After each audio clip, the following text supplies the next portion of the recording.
Assalamualaikum warahmatullahi wabarakatuh. Perkenalkan, nama saya Kayana Araminta Jasmine dengan NIM G002421. Di sini saya akan menjelaskan tentang laporan praktikum anatomi blok 1.3. Nah, yang pertama, eh, soal pertama yaitu Alif baru saja flexing ke circle tongkrongannya gara-gara perutnya mirip roti sobek pas mereka nongkrong. Teman-temannya yang merasa insecure bertanya ke Alif bagaimana cara biar bisa six pack maksimal. Alif bertanya, Alif sebagai gym bro yang profesional memulai penjelasan tentang anatomi otot yang bikin perut jadi kotak-kotak. Nah, pertanyaan pertama, jelaskan tentang pembagian lapisan-lapisan dinding abdomen anterior dan posterior. Yang kedua, jelaskan sistem otot yang ada di abdomen. Dan yang ketiga, jelaskan struktur penggantung yang menjaga organ pencernaan pada posisinya. Nah, yang pertama, pembagian lapisan-lapisan abdomen anterior dan posterior. Nah, di sini yang di anterior itu ada linea alba, vertical anterior abdominal muscles, terus yang di anterolateralnya itu berarti termasuk sama flat anterolateral abdominal muscles. Nah, di anterolateral ini ada yang pertama itu kulit, kemudian fascia superficialis, di situ ada fascia camber sama fascia scarpa, terus ada fascia profunda, kemudian ada muskulinya, musculiat aponeurosisnya, ada obliquus externus abdominis, obliquus internus abdominis, transversus abdominis, rectus abdominis, musculus pyramidalis abdominis. Kemudian habis itu ada fascia fascia transversalis, fascia extraperitonealis atau jaringan lemaknya sama peritoneum parietal. Nah, di posteriornya itu juga ada kulit, fascia superficialis dorsi, sama musculus. Nah, muskulusnya itu dibagi jadi 4 bagian. Nah, lapisan pertamanya itu ada latissimus dorsi. Terus yang kedua itu ada obliquus externus abdominis, erector spinae, sama longissimus dorsi, sama serratus posterior inferior. Terus yang di lapisan ketiganya itu ada musculus multifidus, musculus interspinalis, sama musculus obliquus internus abdominis. Nah, terakhir yang di lapisan keempat itu ada musculus quadratus lumborum, musculus iliopsoas, sama musculus transversus abdominis. Kemudian ada fascia extraperitonealis, jaringan lemak juga, sama peritoneum parietal. Lanjut ke sistem otot. Em, di sistem otot ini ada flat muscles sama vertical muscles. Nah, flat muscles-nya ini ada musculus obliquus externus yang ada ligamentum inguinalnya, terus ada musculus obliquus internus sama musculus transversus. Nah, kalau yang di vertical muscles-nya ini vagina musculi recti ada musculus rectus abdominis yang ada intersectiones tendinae yang ada processus sipoideus umbilicus sama eh, ya, di antara keduanya sama musculus pyramidalis. Nah, musculus rectus abdominis ini berjalan secara vertikal pada dinding abdomen anterior. Nah, dia ada sepasang di mana otot ini tuh dipisahkan sama linea alba. Nah, musculus rectus abdominis ini dibagi jadi segmen. Ada 3 intersectiones tendinae ya yang berbentuk 3 sampai 4 pita fibrosum transversus yaitu terletak setinggi processus sipoideus yang tadi eh, umbilicus sama di antara keduanya. Nah, ini dibungkus oleh vagina musculi recti abdominis. Kemudian eh, di urutan flat muscle abdominalis dari superficial ke profunda itu yang pertama musculus obliquus externus abdominis, terus internus abdominis sama terakhir baru transversus abdominis. Nah, arah serabutnya yang obliquus externus itu inferomedial, yaitu seperti huruf V. Jadi ototnya itu kayak V gitu naik naik naik gitu. Tapi kalau yang musculus obliquus internus itu superomedial, jadi hurufnya A, jadi dia kayak turun-turun gitu. Lanjut, di sini juga vagina musculi recti itu lembaran yang membungkus vertikal muscle-nya. Dia dibentuk oleh aponeurosis dari 3 horizontal muscles. Isinya itu ada musculus rectus abdominis, musculus pyramidalis, arteri vena epigastrica superior, arteri vena epigastricus inferior, sama ujung terminal eh, ini intercostalis 6 sampai 11 sama nervus subcostalis. Terus struktur yang menjaga biar organnya tetap di situ. Yang pertama itu ada mesentery, alat penggantungnya, peritonei, omentum, sama ligamentum peritonei. Nah, mesenterium ini melekatkan viscera intraperitoneal ke dinding abdomen posterior. Contohnya, kolon ke mesokolon, intestinum tenue ke mesenterium, appendix ke mesoappendix atau mesenteriolum. Nah, mesenterium ini itu lipatan ganda peritoneum, itu tuh luas, bentuknya kayak kipas, terus menghubungkan jejunum sama ileum dengan dinding posterior abdomen. Kemudian yang mesokolon transversum itu lipatan peritoneum menghubungkan kolon transversum sama dinding posterior abdomen. Sama mesokolon sigmoideum itu lipatan peritoneum bentuknya huruf V terbalik yang melekatkan kolon sigmoideum pada dinding abdomen. Terus dibantu juga sama omentum. Ini membentang dari gaster dan proximal duodenum untuk melekatkan viscera intraperitoneal. Nah, jenisnya omentum itu ada dua, omentum maius sama minus. Nah, maius itu yang kayak tirai, dia disusun sama 4 ligamentum. Ada ligamentum gastrofrenica, gastrosplenica, gastrocolica, sama splenorenal. Terus yang minus itu ada dua di ligamentum, yaitu hepatoduodenal sama ligamentum gastrohepatica.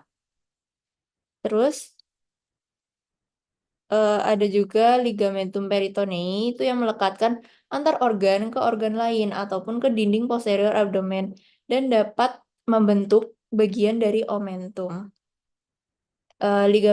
Ligamentumnya itu ada hepar sama gaster. Nah, yang di hepar itu ada ligamentum falciforme, ligamentum hepatoduodenal, sama ligamentum gastrohepatica.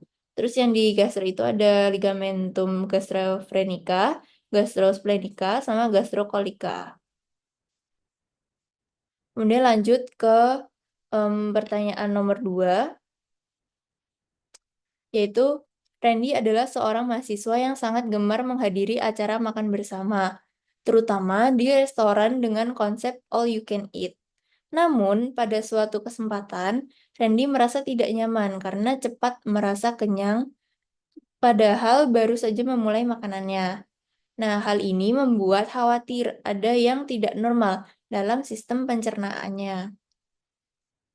Sebagai teman yang baik, jelasin ke Randy tentang traktus digestivus superior, mulai dari mulut sampai lambung, serta gimana kompensasi sphincter dan gerakan pencernaan saat dia lagi makan rakus di all you can eat. Nah,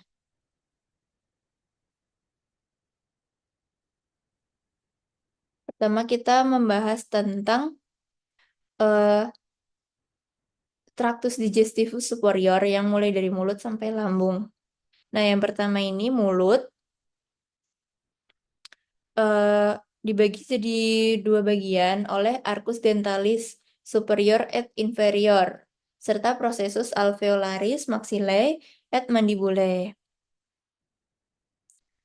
Terus batas-batas kavitas orisnya itu atapnya tuh ada palatum durum dan palatum mole, dasarnya diafragma oris sama lidah, lateralnya corpus adiposum buccae, processus alveolaris mandibulae et maxillae, anteriornya rima oris sama posteriornya ictus faucium. Terus vestibulum oris, batas-batasnya tuh di anterolateralnya ada labium superius et inferius oris dan carpus adiposum buccae. Terus di superiornya tuh lipatan membran mukosa dari labium superius oris dan corpus adiposum buccae ke arah gingiva. Terus dorsalnya processus alveolaris maxilla et mandibulae dan arcus dentalis superior et inferior. Nah, inferiornya lipatan membran mukosa dari labium inferius oris dan corpus adiposum buccae ke arah gingiva. Nah, cavitas oris propria batas-batasnya tuh yang di arah anterolateral ada processus alveolaris maxillae et mandibulae, superiornya palatum durum sama palatum molae, basisnya diafragma oris sama posteriornya isthmus faucium. Nah, ini juga ada palatum. Pertama itu di dalam mulut itu ada palatum. Ada palatum durum sama palatum mole. Nah, 2/3 anteriornya itu ada processus palatinus ossis maxillaris dan 1/3 posteriornya lamina horizontalis ossis palatini. Nah, kalau palatum molenya itu ada musculus tensor veli palatini, musculus levator veli palatini, musculus palatopharyngeus, musculus uvulae, sama musculus palatoglossus. Terus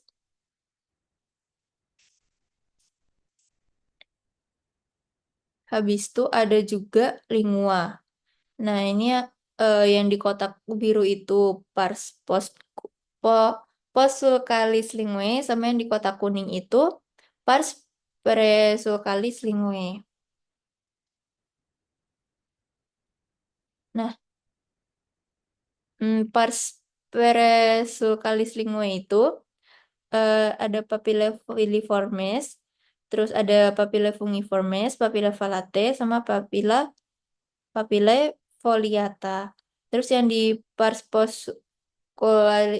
posulcalis linguae itu ada plica glossoepiglottica, plica glossoepiglottica tadi mediana sama lateralis, vallecula epiglottica, sama fossa piriformis. Itu cekungan di lateral plica glossoepiglottica lateral. Nah, di sini tuh ada sulcus terminalis, yaitu batas antara corpus dan radix. Nah, di tengah sulkusnya itu ada di tengah sulcus terminalisnya itu ada foramen caecum.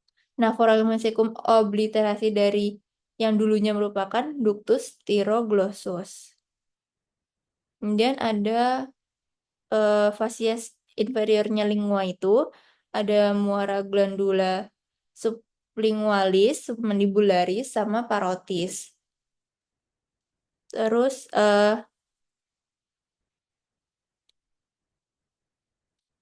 inervasi lingua itu ada vagus, terus glosopharyngeal, terus yang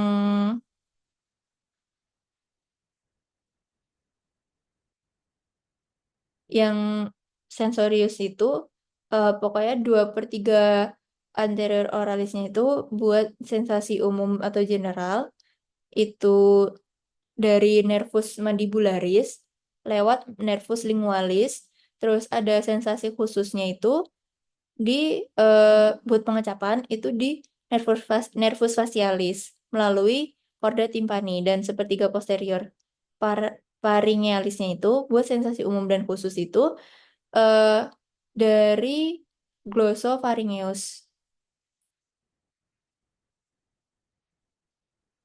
Terus ada dentes.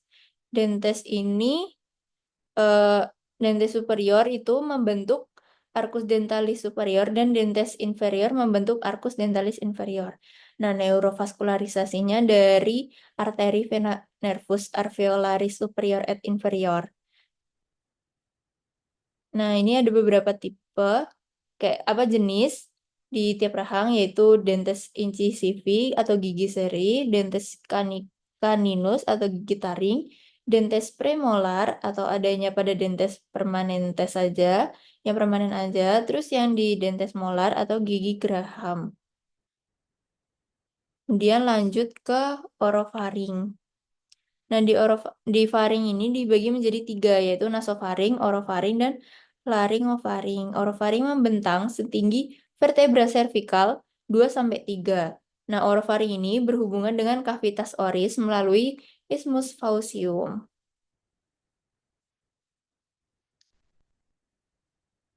Kemudian lanjut aja ke esofagus. Esofagus ini ada 3 pars. Yang pertama cervicalis, dari vertebra cervical 6 sampai vertebra thoracal 1. Terus thoracalis dari vertebra thoracalis 1 sampai 10. Sama abdominalis dari vertebra thoracal 10 sampai 11. Terus letaknya di posterior dari trakea. Kemudian di esofagus ini ada angustia. Ada angustia superior di VC6 pada musculus cricopharyngeus dan cartilago cricoidea. Terus ada angustia media di VTH4 atau 5, biasanya di tempat arcus aorta dan bronchus primarius dexter menyilang. Terus ada angustia inferior VTH10 itu saat melalui hiatus dari esofagus. Nah, hiatus esofagus dilewati esofagus dan truncus vagal. Lalu neurovaskularisasinya itu ada arteri, sepertiga superiornya itu eh, esophagealis art- eh, sama arteri tiroidea inferior. Sepertiga medianya itu aorta descendens thoracica sama eh, bronchialis dextra et sinistra. Nah, sepertiga inferiornya itu ada arteri gastrica sinistra. Terus venanya ada yang sepertiga superiornya itu vena tiroidea inferior, sepertiga medialnya vena azygos, dan sepertiga inferiornya vena gastrica sinistra. Terus lanjut, yaitu lambung yang terakhir. Lambung ini terdapat 4 bagian, yaitu ada fundus gastricum, pars cardiaca, corpus gastricum, sama pars pylorica. Nah, di sini juga ada gastroesophageal sphincter atau LES, musculus sphincter pylori, curvatura gastrica major, omentum curvatura gastrica minor, omentum minus, orificium cardiacum setinggi VTH 11, sama orificium pyloricum setinggi VL1. Nah, dinding gaster ini punya susunan dari luar ke dalam, yaitu dari tunica serosa, tunica muscularis, yang eh, yang ada longitudinum itu di di luar, circularum itu di tengah, sama oblik itu di dalam, kalau nggak salah. Sama tunica submucosa sama tunica mucosa. Terus omentum. Di sini ada omentum minus sama maius. Ligamentum hepatoduodenal berisi vena portae hepatis, arteri hepatica propria, ductus choledocus, plexus hepaticus, sama ligamentum gastrohepaticum. Nah, omentum maiusnya ligamentum gastrocolica, gastriperenica, gastrolienal, sama ligamentum splenorenal. Arterinya berasal dari cabang truncus coeliacus. Venanya, dia ada vena gastrica dextra sinistra, gastrica brevis, dan vena gastromentalis sinistra. Terus sama vena gastromentalis dextra bermuara ke dalam vena mesenterica superior. Inervasinya itu parasimpatisnya dari nervus vagus, simpatisnya dari truncus sympathicus, nervus planicus majus, sama plexus coeliacus. Terus ada musculus sphincter pyloricus itu mendapat impuls inhibisi atau inhibisi relaksasi dari nervus vagus. Kemudian kompensasi sphincter dan gerakan penyerahan saat makan rakus.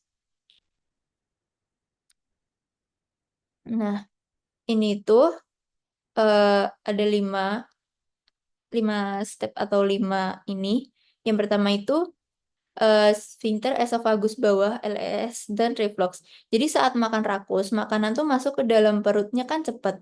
Nah, ini bisa menyebabkan peningkatan tekanan dalam perut. Nah, kalau tekanan ini terlalu tinggi, sphincter esophagus bawahnya atau LES-nya bisa terganggu dan berisiko terbuka lebih awal. Jadi ini bisa bikin reflux asam, yaitu ketika asam lambungnya itu naik ke esofagus dan bisa menyebabkan rasa terbakar atau sensasi asam di dada, heartburn atau nah itu biasanya di titik McBurney. Terus overload pada asam lambung, overload pada lambung. Jadi kalau orang makan terlalu cepat dan berlebihan gitu, lambungnya ini menerima lebih banyak makanan dan cairan dari yang dapat dicerna dengan nyaman. Nah, ini bisa bikin lambungnya itu meregang daripada normalnya. Kalau makanan dan cairannya terlalu banyak, perut ini bisa mengeluarkan sebagian isinya itu ke esofagus yang mengarah pada perasaan kembung atau mual. Jadi kayak makanannya naik gitu karena di lambungnya ini nggak cukup. Terus di proses peristaltik dan gerakan dinding lambung, jadi lambungnya ini bakal berusaha buat mencampur makanan dengan lebih intens. Jadi meningkatkan aktivitas peristaltiknya. Namun, kalau makanan ini, kalau makan dilakukan itu terlalu cepat, peristaltiknya ini nggak efektif. Jadi makanannya tuh bisa tertinggal di lambung tuh lebih lama.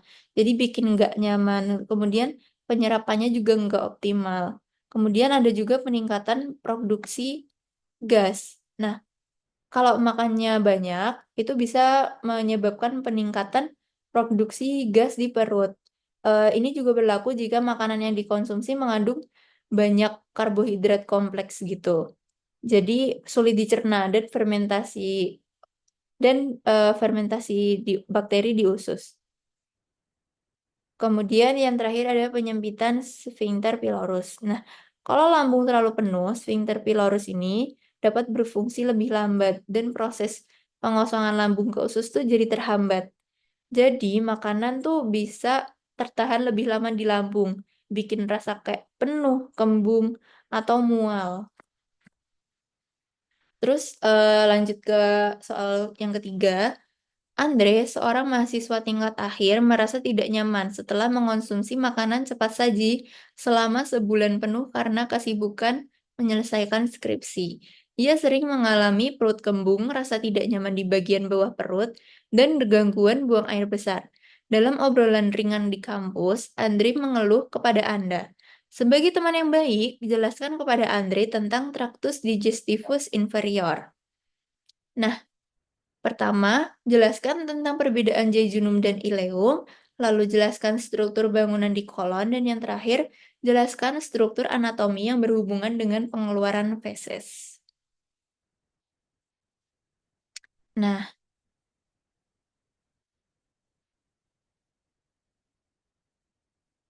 yang pertama itu perbedaan jejunum sama ileum. Nah, ini. Kalau dari letak, jejunum itu di regio umbilicalis, kalau ileum tuh di kanan bawah kafum abdomen sampai pelvis. Nah, warnanya kalau jejunum itu merah gelap, ileum pink muda.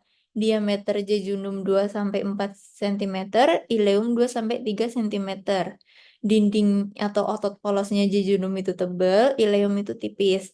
Vaskularisasinya, jejunum itu banyak, ileum itu sedikit. Kalau vasa rektanya, jejunum itu panjang, ileum pendek. Arkadisnya, jejunum tuh hanya 1-2 tingkat. Kalau ileum tuh bersusun dan lebih kompleks. Terus lemak mesenteri di jejunum tuh sedikit, kalau di ileum banyak. Terus pil plika sirkularisnya di jejunum tuh besar, tinggi, terus rapat gitu. Kalau di ileum tuh sedikit dan jarang, terus nggak ada di bagian distalnya. Terus plak Peyeri di jejunum tuh beberapa, kalau di ileum tuh banyak.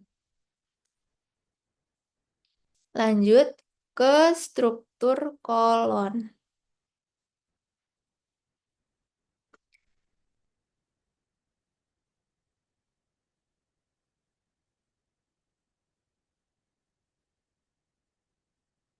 Kolon itu ada kolon ascendens, kolon sigmoideum, sama kolon transversum. Nah, pertama tuh dari kolon ascendens, itu dari cecum sampai ke permukaan inferior lobus hepatis dexter, terus belok ke kiri membentuk flexura cholidextra, lanjut diri sebagai kolon transversum. Nah, dipisahkan dari dinding abdomen anterolateral oleh omentum maius. Terus dia vaskularisasinya arteri ileokolika et arteri kolika dextra sama vena bermuara ke vena mesenterica superior. Inervasinya simpatisnya nervus splenincus minor sama parasimpatisnya nervus 10. Kemudian kolon sigmoideum. Penggantungnya itu mesokolon sigmoideum, terus dia melanjutkan diri ke rektum.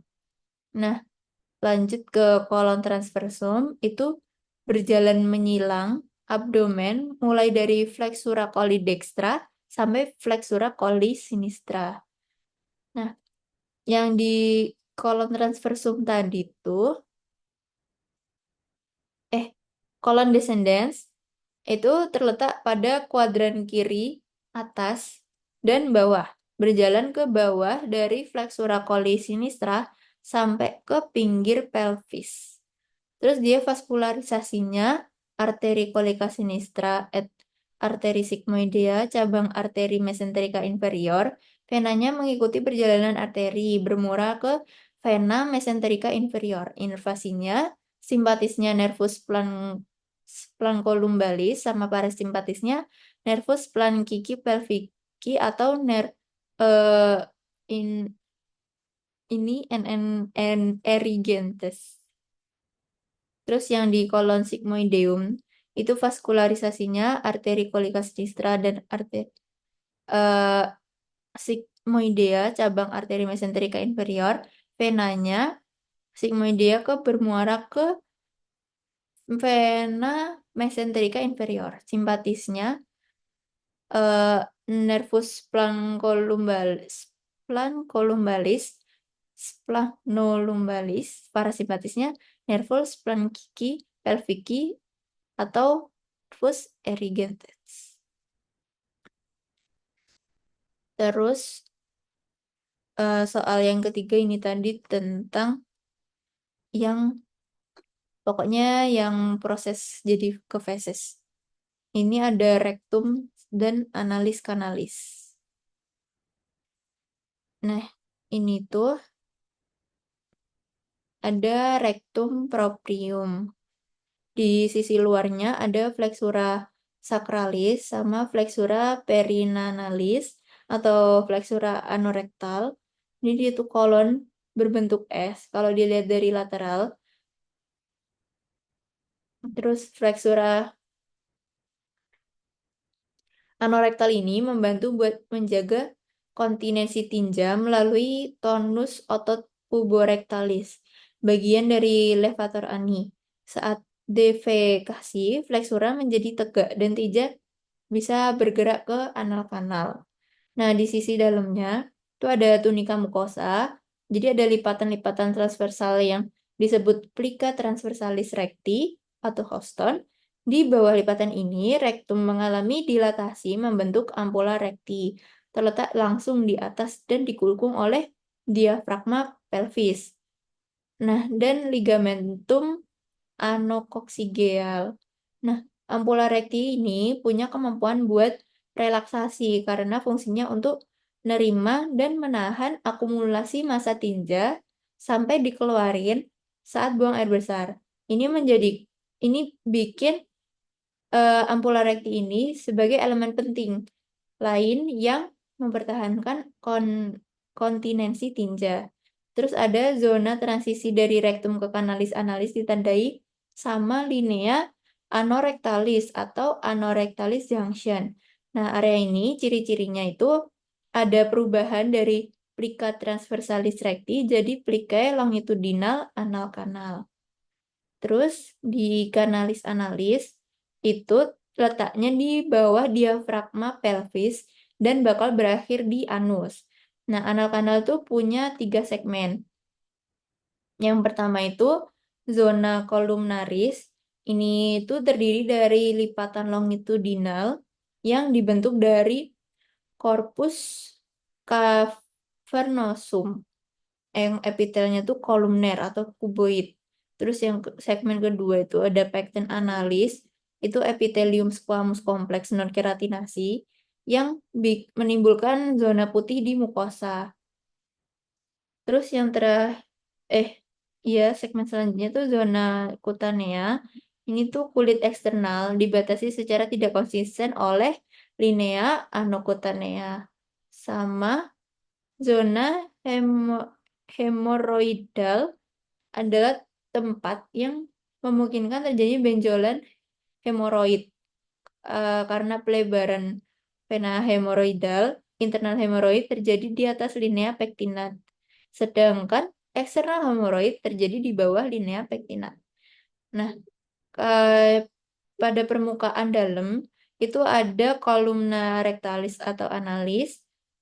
Itu tuh 5 sampai 10 lipatan tunika mukosa longitudinal karena ada anastomos arteri dan vena cabang-cabang dari pars intramuscularis arteri rectalis superior. Terus ada valvulae anales, itu pelipatan mukosa yang menghubungkan tiap dua kolumna pada bagian kaudal.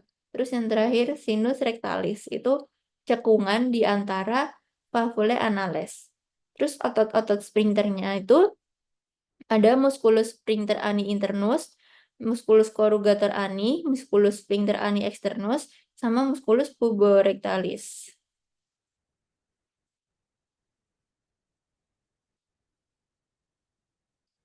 Terus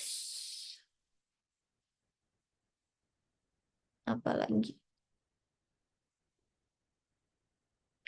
Oh iya, vaskularisasinya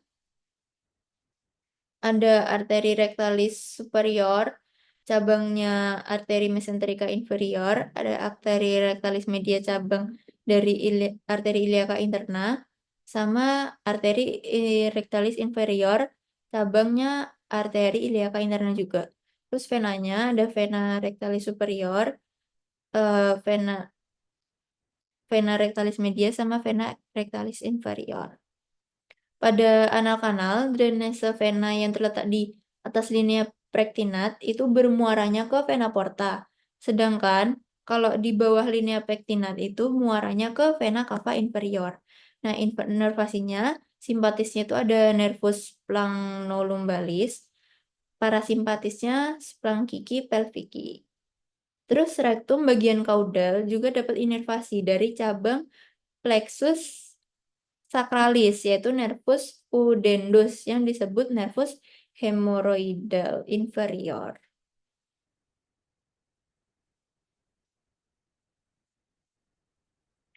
Sekian yang dapat saya sampaikan. Mohon maaf apabila ada salah. Wassalamualaikum warahmatullahi wabarakatuh.